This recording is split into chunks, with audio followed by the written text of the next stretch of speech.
Voy a ir presentando a los profesores mientras el profesor Williams cargue su presentación. Nos acompañan en esta mesa dos de los grandes analistas académicos de temas de crimen organizado y narcotráfico.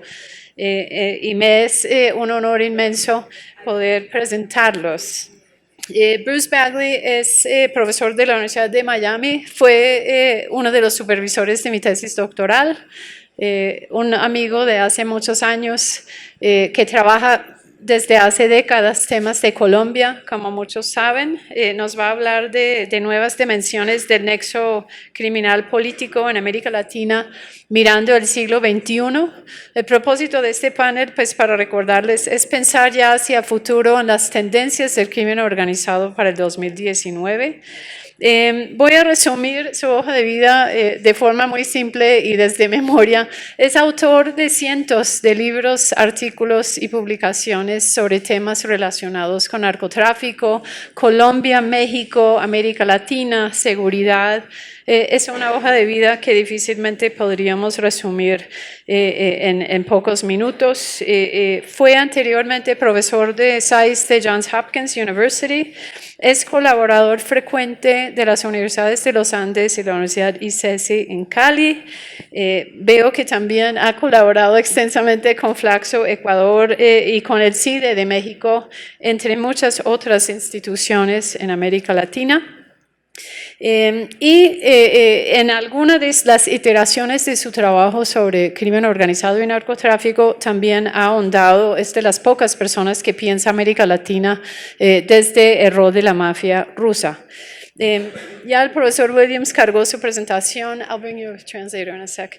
El profesor Williams nos va a hablar de tendencias globales del crimen organizado y por eso le voy a pedir a él hablar primero. Tiene una hoja de vida igual de extensa al profesor Bruce Bagley. Es de los analistas más reconocidos, yo creo que del mundo, en temas de crimen organizado. Cualquier persona que trabaja conceptualmente el crimen organizado obligatoriamente ha leído su obra. Los estudiantes que estudian este tema también consultan los handbooks y las publicaciones de él en este tema.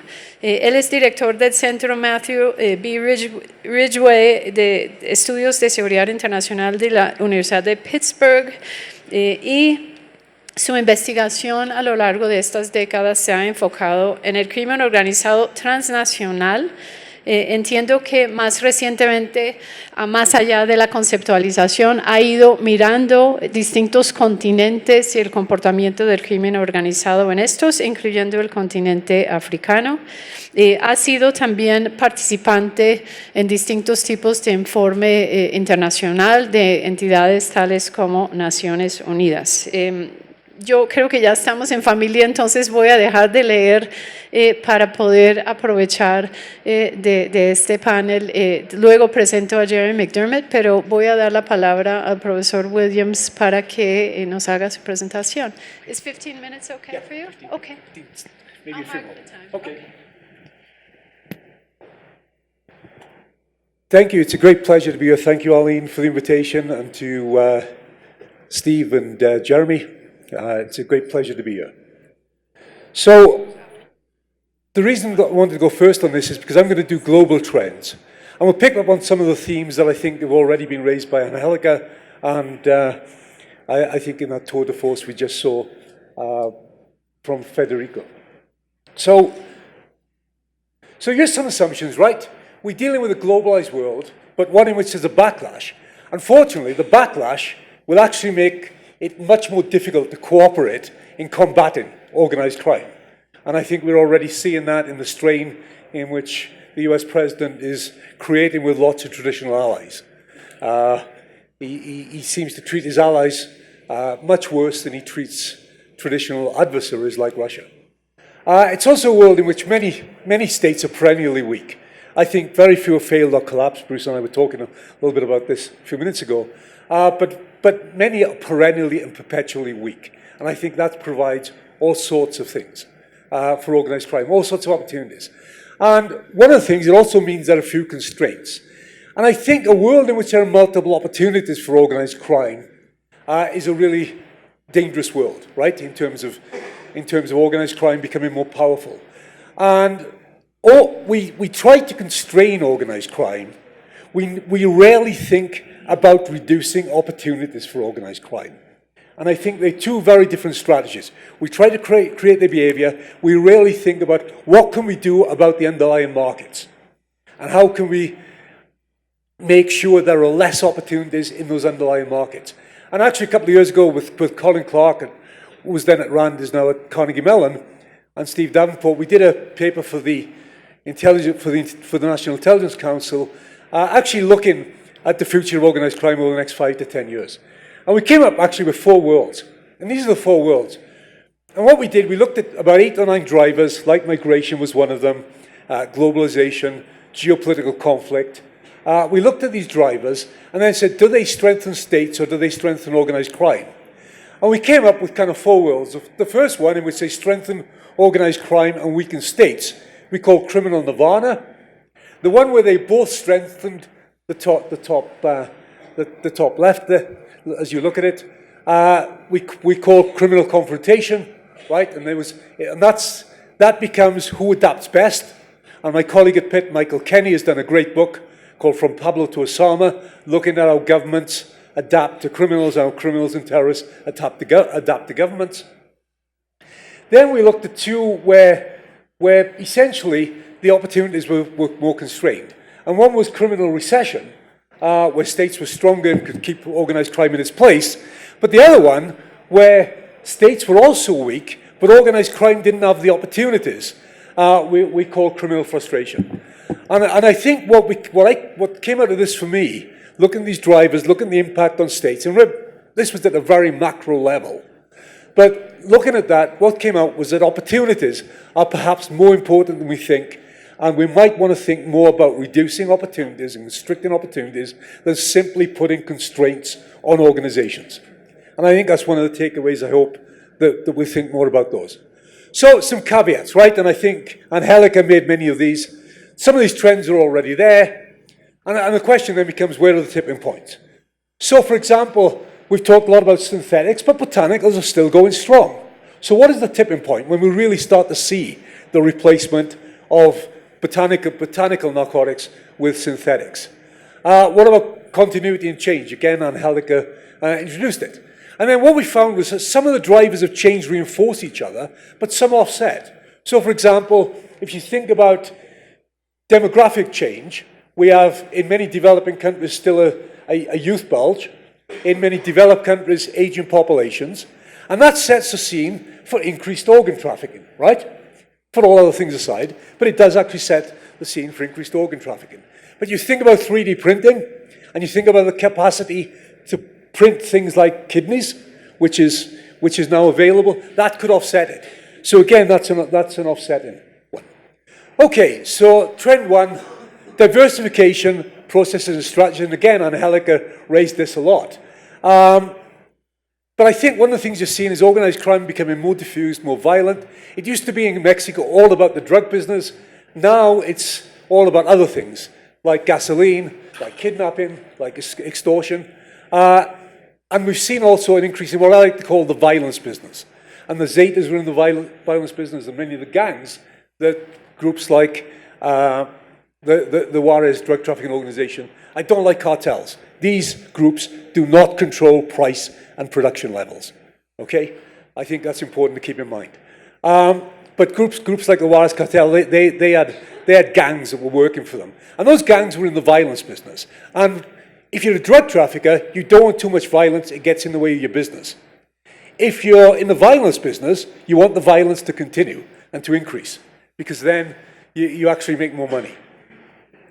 The other element, I think, is that drug traffickers broaden to other illicit markets. And that goes back to the debate Federico and I had, because there are other markets where it's not just about production. Things already exist and they stole and diverted, or there's a demand, as for human beings who want to move from places where they have very little economic opportunity, or they're repressed, or they face violence on a daily basis. And human smuggling organizations have come into being to meet those opportunities and to provide the services they demand. And then more recently, I think we've seen organized crime's resource discovery. So FARC goes into illegal gold mining, Zetas get involved with coal mining at some points, and with basically siphoning off resources from Pemex. You have wildlife poaching, you have fish poaching. And one of my students, I'm doing some work with him on some of this, it's a very interesting thing that you get with these things, right? Illegal gold, fish being poached. What's the difference with the legal product? And I think that's something, they have dual status. Just as you have some, in the proliferation world, you have some things which are dual use, right? In this world, you now have the things which are dual status. They can be legal or illegal, and there's no obvious telling the difference. We tried to deal with that in diamonds with the Kimberley process, but we haven't got anywhere near dealing with it in things like fish or timber and other things like that. The other one, diffusion of knowledge, right? Knowledge is easy to diffuse over the internet, but also you actually see, we've had some very interesting cases of Mexicans, Colombians, Venezuelans go into West Africa and actually teaching seminars, getting paid for it, as it says there, teaching seminars on how to set up a meth lab and how to produce methamphetamine. That's a diffusion of knowledge. And what we've seen as a result of that is an increase in West African, particularly Nigerian, methamphetamine trafficking to East Asia. Third, Peter Lupsher, who's an old, Bruce will remember him, probably no one else will, but because Bruce is older than I am. Peter Lupsher had this great comment about Mexico once. He said, the play has changed, but the game continues. I think this leads to a puzzle, right, in Central America. And Steve might have the best answer since he's done a lot of work on this, Steve Dudley. But the transportista families have been taken down. But it seems to have had no impact on the drugs going through the region, right, the flow of cocaine. So are we seeing successor organizations? Or are these organizations that have been decapitated still operating? Or are the gangs becoming much more important in this process?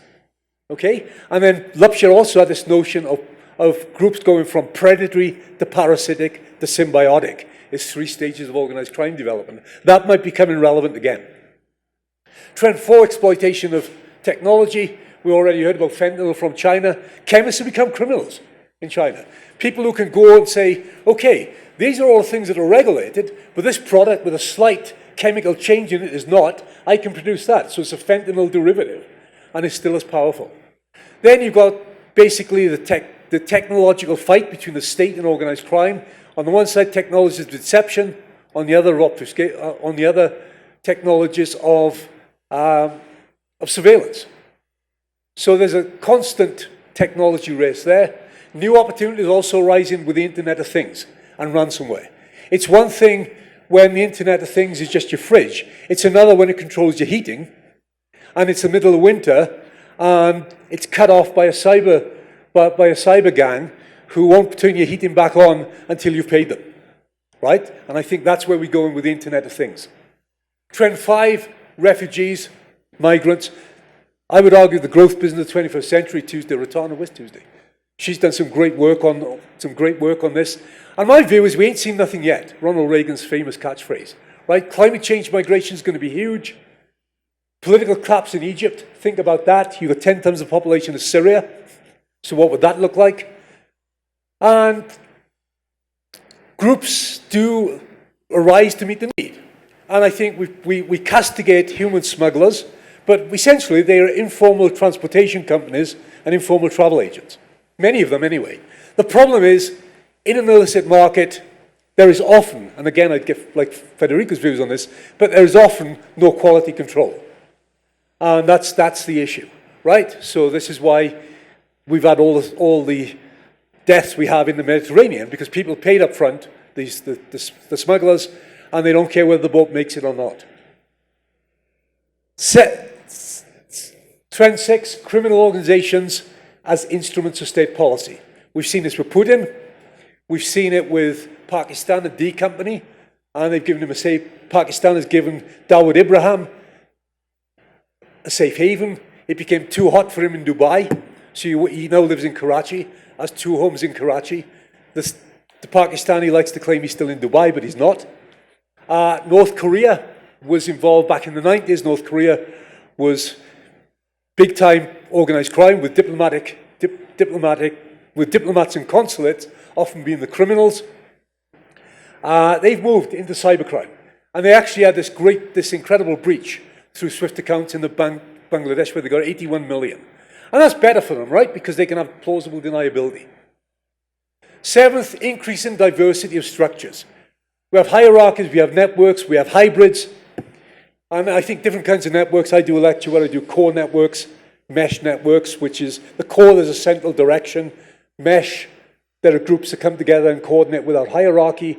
Brokers are where they're key individuals. This is what the arms trade is like, where they're key individuals who have companies, and often transportation companies that play a big part. And then flux networks in the Netherlands, it's 2 or 3 people coming together, breaking apart, and even Colombian groups are like that. Okay. The hybrids, the one we haven't given enough attention to is modular, and I think there was some talk about this, there was some suggestion about this morning, right? So, Sinaloa has had groups that are responsible for part of the operation. They know nothing about what goes on before, nothing about what goes on after. And we haven't yet got a good handle on these modular, self-contained bits of the organizations along the supply chain. Next one is rise of hubs and super hubs.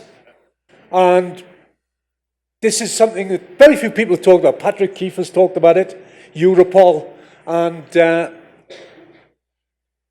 Gordon, who's an Australian. So there's some definitions. I think you can have logistic hubs, you can have concentration of crime hubs, or some places where both come together, and now you have what I'm starting to call super hubs. And I would argue Turkey, and particularly its role in relation to the wars in the Middle East, but Turkey, Spain, where you have Russians fighting Irish criminals, and a load of others, where gangs are, also from Latin America. That's become a super hub. Thailand's a super hub, particularly the Bangkok-Pattaya kind of corridor. Frozen conflict, they have the groups, but not necessarily the logistics, right, like Transnistria. Cities, I think Milan, and I think Federico's done some work on Milan, showing how basically it was very attractive. So groups migrated from the south of Italy to the north. But Karachi also. And Peter Lupshall also used to say port cities were often the hubs of organized crime. So the other one is state-seeking sanctions. Peter Andreas done some great work on the criminalization consequence of sanctions. So one of the biggest organized crime groups in Iran now is the Revolutionary Guard Corps, because it's been involved in circumventing sanctions. And as Peter said, that leads to a criminalization of the society. Oops. Okay, we talked about this a lot already, but the rise of alternative governance. It's partly related to state weakness, partly related to what Will Reno once talked about in terms of groups being both predatory and paternalistic, and then the balance becomes, but it's bottom up. A great example, my favorite, is the Lorenzanas in Guatemala, who were very paternalistic, at flood relief, at set up medical clinics, provided jobs, gifts at Christmas, did all sorts of things. Unlike the Mendozas, also in that region, in Paytan, who were very predatory and involved in a lot of land theft, and I think were responsible for a lot of the killings. So, people are becoming, I'm glad Federico's more interested in this, because I think James Cocaine has written on this, Van der Felber Brown recently, in the quote I have there, and Desmond Arias. And Desmond's done some brilliant work, I think, on this. I've been trying to work out, particularly for Central America, typology of spaces, right? So are they peaceful, are they conflictual? And then I have state, non-state. And this is what I came up with first, formally governed or alternatively governed. And if you're at the conflict end of the spectrum, are you talking about confrontation between the state and non-state? Or are you talking about contested spaces? And prisons can be, Ben's talking about prisons, these are contested spaces in many cases. But the state sometimes gets involved as well, turns them into, so they become confrontational spaces between the state and non-state. That was, and then there's a space of flows that runs through all this. But that's a useful way of thinking about it, but it's not enough, right? So, read Desmond Arias' last book, and talked to someone I was doing some work on this for.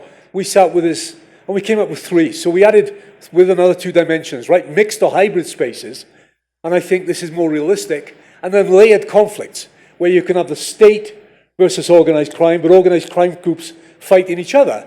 And then what's interesting for students of international relations, it becomes very interesting. Do you bandwagon or do you balance? All those kind of questions that we've looked at in states become important in the criminal world as well.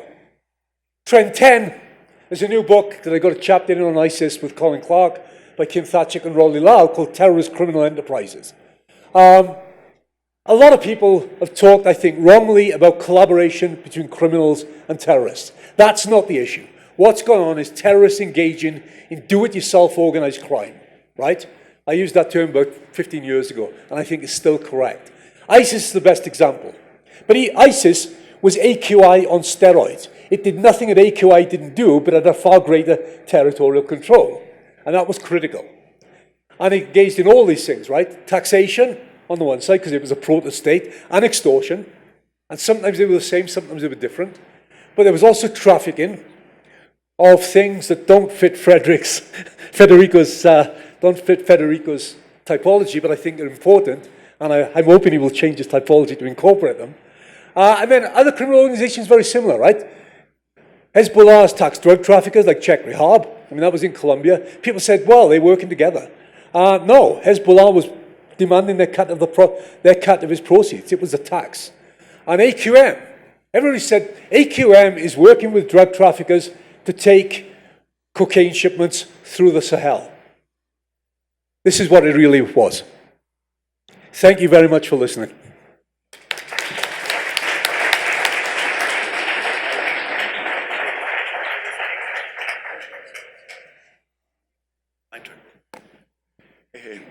Muy buenas tardes, sí. Normalmente, cuando en Colombia hablo en español, pero dado que el panel está más bien orientado al inglés, voy a hablar en inglés, si me permiten. I have 4 basic ideas that I want to present, trying to sort of summarize some of the elements that I think are dictating the direction of organized crime. I start with a kind of footnote. For those of you who have read Charles Tilly, the famous historian of European state formation, he once argued, actually he's argued many times, that states make war, wars make states. Well, I think if we adapt that, right, to our study of organized crime of all sorts, that states determine the structure, the dynamics, and the opportunities that organized crime confront. States are fundamental in this process. And organized crime, in turn, shapes states and the ways that they structure themselves, the way that they function, the way they govern the national territory, administer justice, and deliver public goods. And I think that's what all of this discussion is about how it is that states affect organized crime and organized crime affects states. So I have sort of 3 general ideas that could take us, literally months to go through. I will take only a few minutes. The first, working off of Phil's presentation, his mention of Peter Lupsha, I think that it's important for us to understand, and Peter was, of course, working from other sources, the division of predatory, parasitical, and symbiotic forms of organized crime.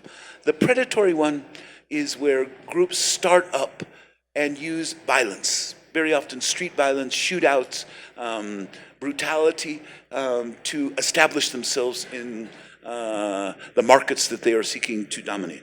The parasitical one is where they gain a foothold in some units or entities or agencies of the state. They could be the local police, they could be the intelligence groups, they could be segments of the army. So the parasitical part is where they don't dominate the state, but they capture or at least infiltrate and control partially elements of the state. And the symbiotic one is where there is a fusion between organized crime and the state, or between state authority and organized crime, where there is no effective separation. Now, Peter Lepsche didn't develop this framework, and many others have begun to use it in various ways. I wanted to say a few things about it that I think help illuminate some of the trends that we are seeing in organized crime in the 21st century in Mexico, in Central America, in Colombia, and throughout the Western Hemisphere, to not go beyond the Western Hemisphere, but we certainly could. The first is that this paradigm that Peter Lepsche and many others have used is not lineal. At least in my opinion, it's not lineal. It doesn't go automatically from the predatory through the parasitical to the symbiotic, and sort of the end of history is reached. There is the real possibility of reversing these processes. If in fact you see symbiotic relationships in certain moments in time at a federal or national level, they can be reversed very often by external wars, by interventions, right, from other states. We've seen this in a variety of contexts. I need not get into it because there's no time. This is where CSIC, right, may have some role to play. It's where the United States, where the European Union and others may have a role to play.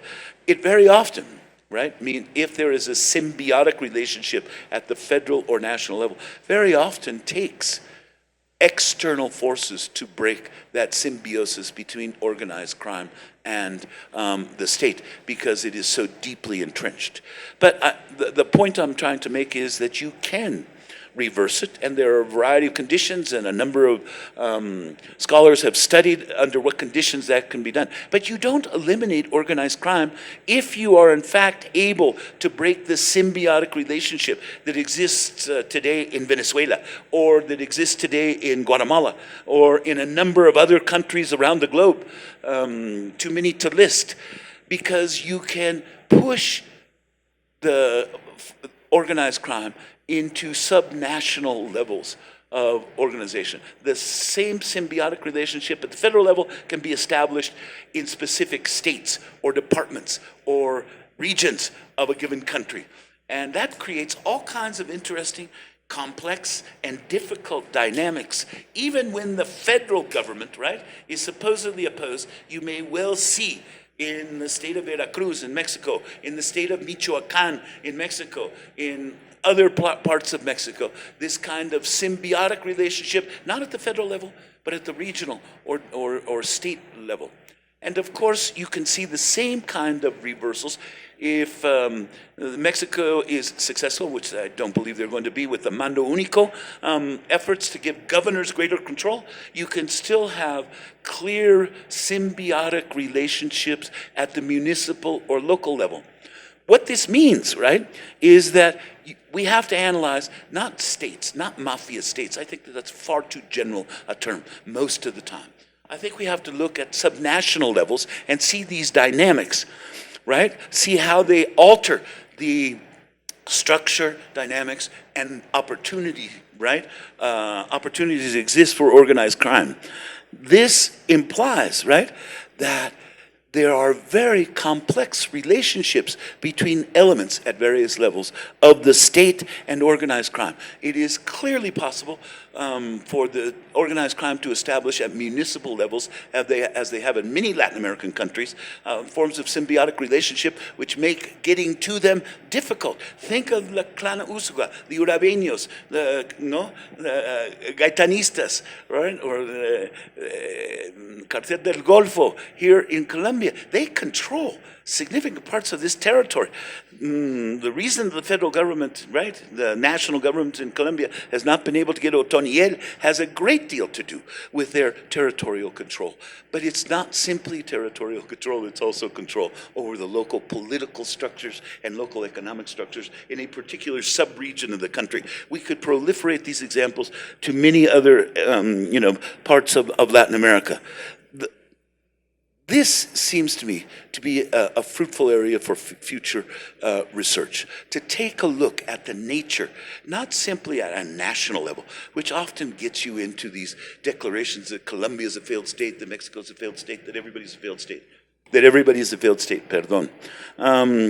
So I think that we could do a lot with all of that, looking carefully at the nature of national, subnational, and local relationships in order to understand under what conditions, for example, is it possible to establish relations that permit the state to coexist with organized crime, or to enter into relationships of complicity with organized crime, or to, in fact, establish certain forms of peace with organized crime, pax mafiosa, right? And all of these other things. It's not at the national level that it takes place, and we've got to study much more systematically these dynamics, because the future of organized crime, certainly in the Western Hemisphere, and especially in Latin America and the Caribbean, is going to be at the local and the regional level, not necessarily at the national level, which attracts too much attention.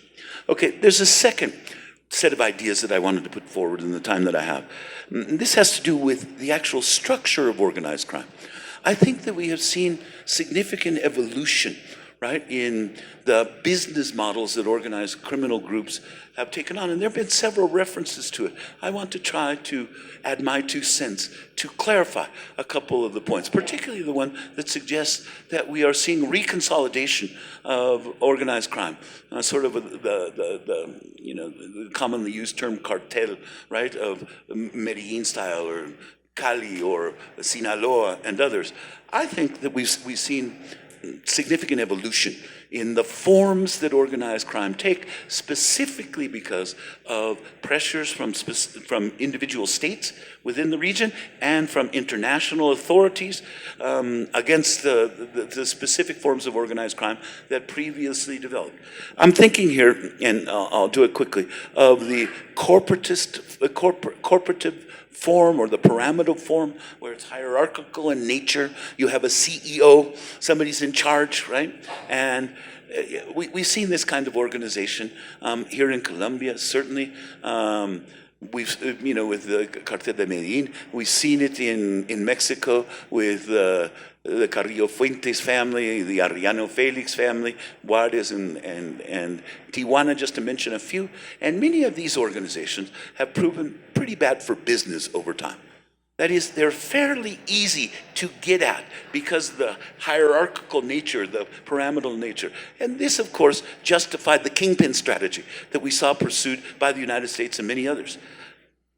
They have evolved into military forms of organization through the Zetas. I need not explain that, but they used, of course, a hierarchical method. But you've all seen what's happened to the Zetas after the death of Heriberto Lascano in 2011. We've seen a deterioration in the Zetas, and they have actually adopted more of a franchise model, a more decentralized model, precisely because it was easy to get at the military hierarchy. That also was a model that was relatively bad for business. It's not that we're never going to see signs of that kind of model before, or of the corporate model, but I think that we have seen evolution towards what Phil mentioned as the hub and spoke model, center of a wheel, and then wheel with spokes going out. This is often called the horizontal model, where there is a center that organizes this, and you have to pay tribute to it very often. They do some enforcement, but they give a great deal of autonomy to the spokes, to the organizations, right, that we see. This is certainly the model that El Chapo Guzman and El Mayo Zambada pursued with Sinaloa. We've also seen it, increasingly here in Colombia. In fact, I think that we're seeing part of it with the so-called Urabeño group. They have a family core. It was blood ties and all the rest of that. Then they have more autonomous groups, and then farther out they have specialized groups. And I think that's the fourth model that we're seeing. We're seeing an evolution because of pressures from the state, because of international law enforcement, because of all kinds of, trial and error processes where we have seen major kingpins go down, where we've seen organizations come and go. We are seeing a fourth level of evolution into these more horizontal forms. I continue to call it hub and spoke, but the spokes are gaining greater autonomy, and there are 2 or 3 new dimensions. Phil was mentioning a few of them. I think that the first, right, is that we're seeing the introduction of networks. Mesh, all the rest of these terms are often used. That is, networks of specialists who are in charge of money laundering, who are in charge of obtaining the chemical inputs that are necessary for processing, that are in charge of shipping the drugs, getting it into the United States, or in charge of laundering the money, or of providing arms. These are specialist groups that are not part of the inner circle, not part of the hub. In fact, they don't need to be. It's better if they do not have the information about the other parts of the organization. That evolution, which is a fourth level, right, seems to me to be the trend that we're seeing, and you can bank on it. That's why we talk about the web, dark money, why we talk about Bitcoin, why we talk about all the rest of these things, because we are seeing this fourth type of evolution towards decentralization, specialization, the use of networks that are not directly forming part of the family. I think that this is going to continue and in fact grow in a variety of ways, but I have a couple of caveats. I think that the hub, very often the clan Usuga, for example, does not want to lose control. Some of you who know something about Buenaventura in this country know perfectly well that the clan Usuga finally sent sicarios to knock off people that were actually working for them who had failed to perform properly their role and became too brutal, too bloody, and attracted too much attention. So they sent hitmen from the hub to the periphery to take out groups that had failed to perform properly. That means that there is a fifth level of evolution in which the hub tries to reassert under certain circumstances through the use of brutality and violence, control over the spokes and over the more autonomous groups, particularly if they violate faith. Okay, third major point, and I'll do this quickly. We often talk about territorial control, control of territories, control of routes. I think we have to increasingly talk about a combined form of control. It's not just territory. It is political control, but it's not control in an ideological sense, that they want to establish a religious theocracy, that they want, as ISIS and others apparently do. It's not that they want to carry out a revolution, right, as the FARC at least protested that it wanted to do for some time. They seek both territorial and political control because it is self-interest. It is a rational choice. They are looking to protect their source of income, their source of wealth, their ill-gotten gains, including land, right, that was illegally obtained, and they do not want to return, hence their resistance, right, particularly at the local and departmental level to many of the aspects of the Acuerdo de Paz signed by Santos and the FARC. Under these circumstances, I think that we're seeing an evolution move towards political control. This all, for me, comes to a final conclusion, right, which is organized crime is adaptable. It's more adaptable than the state. It's more adaptable than international entities. They have incentives to do so. We've seen this evolution. We've seen generations of change. One capo, more or less, right? Doesn't matter. Doesn't matter that Pablo Escobar is not with us or that El Chapo was extradited to the United States. These forms of organization are going to continue to evolve because the incentives are there, because of the illicit gains, particularly in drug trafficking. So it is my conclusion, after years of looking at all of this, that we really have to start to change our paradigm here. We have to seriously think about alternative ways of looking at this to get the money out of the organized criminal dimensions of drug trafficking. We have to think seriously, not just about legalization of marijuana, but about the decriminalization of heroic drugs, especially when they are not involved in violent crimes. This does not mean that we are going to eliminate from one day to the next all forms of organized crime, which many people protest about. But I say, get rid of the major source of income. You will reduce, right, the inertia behind the locomotive that is driving so much of the penetration of states, so much of the limitations, right, on their ability to govern, to administer justice, or to deliver public goods, so much of the corruption. And unless we get serious about this, we can continue to think, right, about the next 100 years, very much as we have about the last 100 years, of a basically failed war against organized crime. Thank you.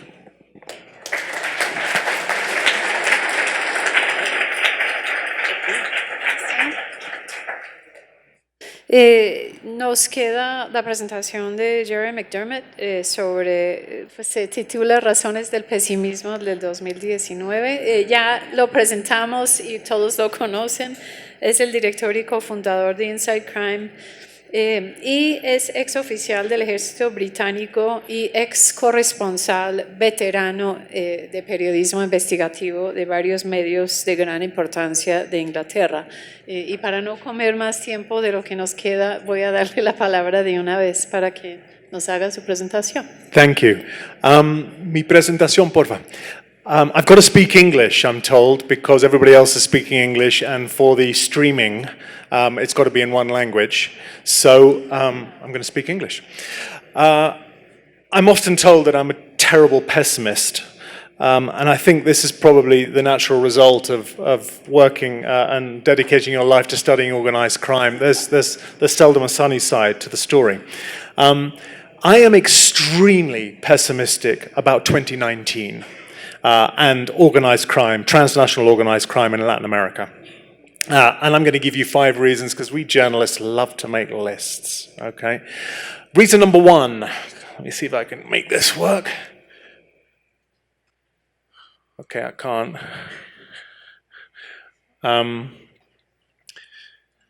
Which is, organized crime is by its nature, transnational organized crime is obviously transnational, and therefore we must have a transnational response if we hope to be able to contain it. And at the moment, we have probably the least unified or transnational response that we've had in the 20 years I've been here in Latin America. In no small part, this is thanks to President Trump, who love or hate the Americans, and you know the gringos don't have a great reputation in Latin America.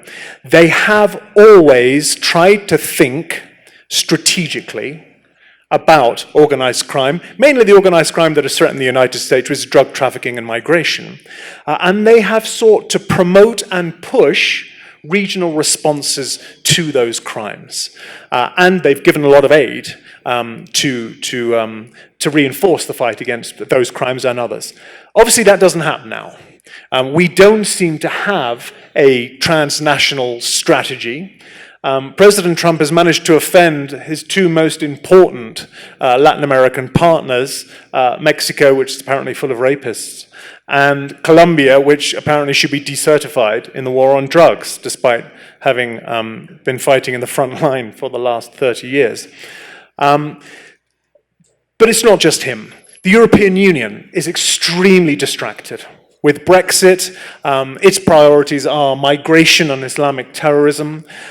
So while there is an important European Union presence and effort in places like Bolivia, the European Union has not been able to step up and fill the hole left by United States presence. The OAS has never been a strong organization, although they are hammering away at Venezuela pretty relentlessly. I do not see this improving in 2019. On the contrary, now that the Democrats have got the House, I suspect President Trump is going to get very much more bogged down in internal politics and will spend even less time on strategic thinking and foreign policy. So that's going to get worse. Number 2, you got it, okay. Tried and failed responses by national governments. What distresses me is that we seem condemned to repeat the same actions year after year. And I've put the 3 leaders there from the 3 most important organized crime nations. Ivan Duque, who was elected very much on the basis of changing and improving the security dynamic, which was seen to weaken in the last years of President Santos, mainly because of the great increase in coca and cocaine production. He's been in 100 days. We haven't yet seen anything that suggests there's going to be any major change to the strategic dynamic. On the contrary, it's more of the same, but even less of that, because I see the implementation, which was very much lacking under President Santos, now lacking even more, and we'll come back to the criminal implications of that. Our friend in Brazil, it's still too early to judge him, he hasn't taken office, but the discourse is very much mano dura, iron fist, let's get out there, if people have to be executed, then boo-hoo. We're going to fill up the prisons again, which the PCC are going to love. And then we've got AMLO in Mexico, who's already seemingly backtracking, even though he hasn't taken power. He's already backtracking on some of the crucial changes that he proposed in the war against organized crime, one of which was to demilitarize the fight, and he's now promised to recruit another 50,000 soldiers. So, I feel that we're on this, the rat in the lab, we're running around the wheel, using exactly the same tactics that have brought us to this point, and which are going to get worse for another 3 reasons in Latin America next year. Next, please. Corruption. What has happened? I actually had a list of active or former presidents whose picture I could have put up. We'd have been on about 12 slides, because there is not really a nation that has escaped wholly from this very highest level corruption. And this presents us with a series of challenges in the fight against organized crime. One, state legitimacy. That is forever being evaporated. And the latest polls talking about faith in democracy in Latin America are desperately depressing. There's been a lot of talk about governments shaping organized crime and organized crime shaping governments. And many of the speakers have addressed this extremely eloquently. I would say strong governments with clear strategies and policies against organized crime shape organized crime. They often fragment organized crime, they make it become more clandestine, and they make it a more risky enterprise. Whereas weak governments get shaped by organized crime. And that is what we have in so many parts of Latin America. And the growth of the PCC in Brazil, you cannot understand without the utter chaos in the political sphere in Brazil, where organized crime dropped off the political agenda simply because Temer was fighting for his political life. Next. As has been mentioned again by other panelists, the competitive advantage that organized crime has is that it's extremely agile. It can adapt to any change in market, political, or social conditions, literally spinning on a dime. Whereas, of course, the Titanics of government find it very hard to even slightly change direction, let alone make a radical adjustment to changing conditions. What's been mentioned, and Steve picked it up in his thing, the recomposition of organized crime. Now, what we've seen inside crime over the last 10 years is we've seen this almost continual fragmentation of organized crime in Latin America. And there haven't been that many exceptions to the rule. Colombia has been pioneering this. The Mexicans seem to be kind of 5 years behind. But this year, we suddenly took a step back and we go, look at Jalisco in Mexico. These guys are in the Mexican government's face. They are not making any attempt to slide under the radar. Look at the PCC. They're not only all over Brazil, they're in Paraguay, they're in Bolivia. They're massacring, carrying out massacres in the north of Brazil to open up the Colombian route. These guys are also not shy. Can we go to the next one? Bruce has spoken a lot about, what do the structures look like, and all the participants have come up with different models to understand this.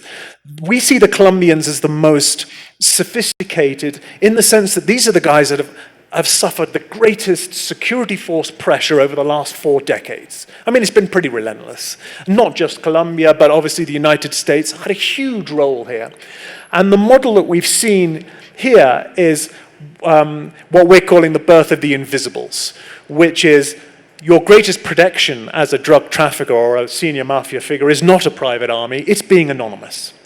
And this has led to a subcontracting model. And you talked about specialist units, you know. Most of the, we've divided the Colombian criminal scene into 3 layers. Layer 1 is like your criminal labor pool, which can include specialist units like people that mount laboratories, but it's often street gangs or low-level criminal structures that will carry out tasks, be they killings, be they protection of a site, be they... The second level are the major territorial actors that still work on the model of territoriality. They may control coca crops, they may control movement corridors, they may control departure points. And then in the middle, you've got the high-level drug traffickers who can no longer hide amongst the civil conflict in Colombia. So they can't be AUC commanders anymore, or they can't be in bed with a FARC commander. So they have now disappeared, and it's all about subcontracting, and the only way to fight this is to go after the brokers that link all the different elements on nodes in the network. However, the PCC isn't playing like this. Jalisco is not playing like this. The ELN in Colombia, which is increasing enormously its participation in criminal economies, is obviously still following a traditional militia guerrilla model. So for 2019, one of my prognosis is, if there's no state pressure, then organized crime doesn't need to box clever. Organized crime can reorganize in hierarchic structures, which are better to impose discipline in the underworld. They can become the scariest guy on the block, because organized crime networks like to have a fear factor to assure that business runs smoothly. So watch this space. Are we going to see a continuing fragmentation, which has been the pattern over the last decade, or are we going to see a recomposition? My fear is we're going for recomposition and a lot more plata rather than plomo. More bribery than violence. Next, please. Number 5, the last one. I'm almost out of here.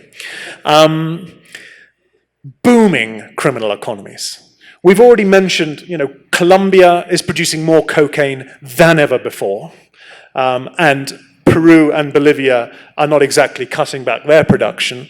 So we are at levels now that, according to the supply and demand market that Angelica mentioned, we should be seeing markets being saturated. We should see purity levels going through the roof, and we should see prices falling through the floor. We're not.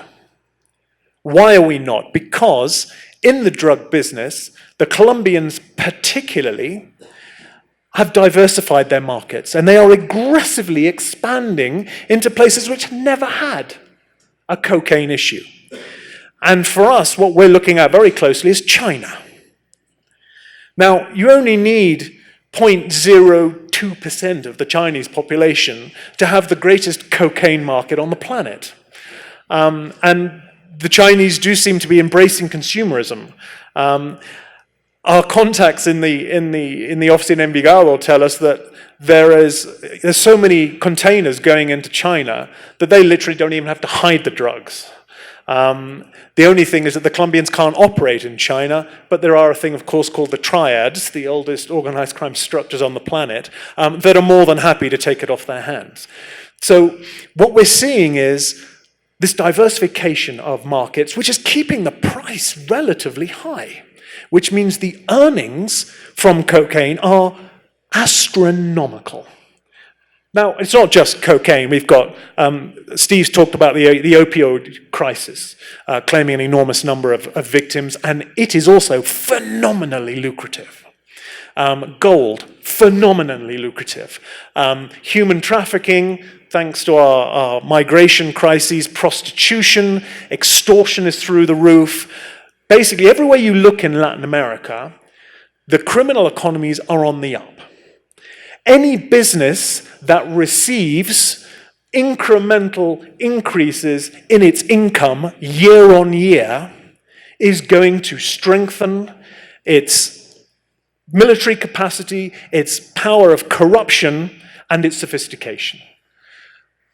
Which, again, is another pessimistic note upon which we enter 2019. And I think, are we done? Yeah, we can leave that. That's it, we're done. Thank you very much. Enjoy 2019.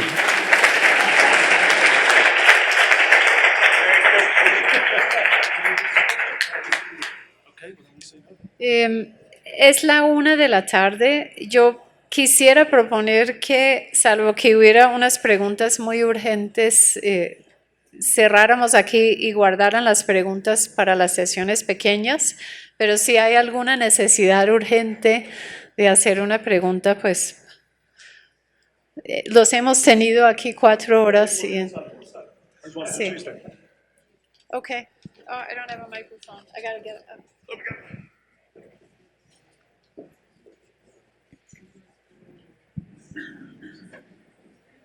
Thank you so much, Jeremy, for the microphone, and thank you very much, gentlemen, for 3 very interesting, very thought-provoking and broad-reaching presentations. There was one thing that, it's half a question, half an observation, and I'd very much appreciate your reflections back, which is, I think we've seen a lot of perhaps a divergence here in organized crime, a divergence between where the profits go and who they go to, and the manifestations of organized crime in terms of a lot of the violence and the conflicts which you've described. We did a study recently that was launched that looked at the profits earned in criminal activity in conflict zones, found that there are extraordinarily high levels of conflict, but only, say, 4% of the money being earned was going to local conflict actors. But all of our attention goes to those because they're violent. A study we're doing with Insight Crime, in fact, on the extortion economy showed the same, that the money earned to the local level extortionists in Central America is barely a livelihood that they would earn as a legitimate agricultural worker, but they are the highest turnover in terms of deaths, in terms of violence. So I was wondering if you would, because none of you really mentioned the corporatization of organized crime and the fact that, though Jeremy and his Invisible say that more and more the profits of organized crime go to people who look like us, who have white collars, nice jobs, nice houses, nice offices, and perhaps what are some of those consequences for the way that the criminal trajectory will play out?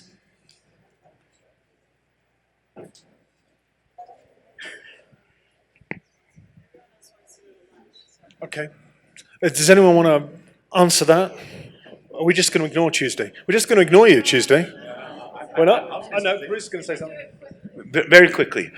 Listen, you're absolutely right. Always on the lowest level of, the eslabón or the ladder are the ones that receive the least, whether it's a peasant grower of coca leaf, right, or anybody else, a fighter, right, out in the campo. In that sense, there is fundamental inequality in organized crime as well, not just in Colombian society, which is one of the most unequal, right, along with Mexico and Brazil. So yes, the answer that you're saying, you're absolutely correct in your description.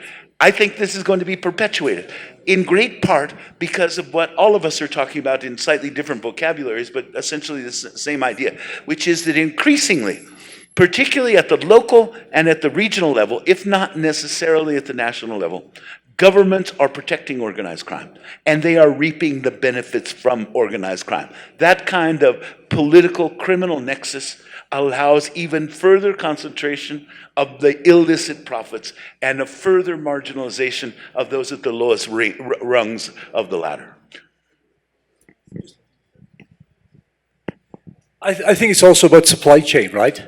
As you go further on, and I think this was one of Federico's key points, as you go further on in the supply chain, nearer to the final market, that's where the money is really made. But I think it's a great observation, and it's interesting. The violence is there, and you see one place you see this is in the stolen antiquities market, right, where all the violence is early on, but it's using the violence as a cover, and then Sotheby's and Christie's do not necessarily always do due diligence on the objects they sell. Ok, creo que vamos a dar cierre a esta sesión. Agradecemos muchísimo a Bruce, Jerry y Phil participar. Quisiera llamar la atención a la pantalla. Las mesas de trabajo comenzarán un poco después de las 2. Yo creo que vamos a terminarlas a las 3:30, no a las 4, para facilitar la salida del centro. Y simplemente para quienes no conozcan el claustro, la entrada al claustro está ubicado al otro lado del eje ambiental, es decir, salen de esta puerta, van a mano izquierda, pasan la estación de Transmilenio y ahí en la plaza ven la entrada. Todas las sesiones van a ser en la Torre 1, que es menos ruidosa y nos han pedido reubicarnos ahí. Habrá personas a la entrada del claustro para señalarles en dónde queda la Torre 1 y hemos enviado un email a todos quienes se inscribieron en cada una de las mesas para que sepan de este cambio. Entonces esperamos que algunos de ustedes, una de las buenas noticias es que no habrá que esperar a almorzar porque la mayoría de los lugares de almuerzo por acá pues no tendrán estudiantes. Entonces el almuerzo podrá ser facilitado por esto. Muchas gracias.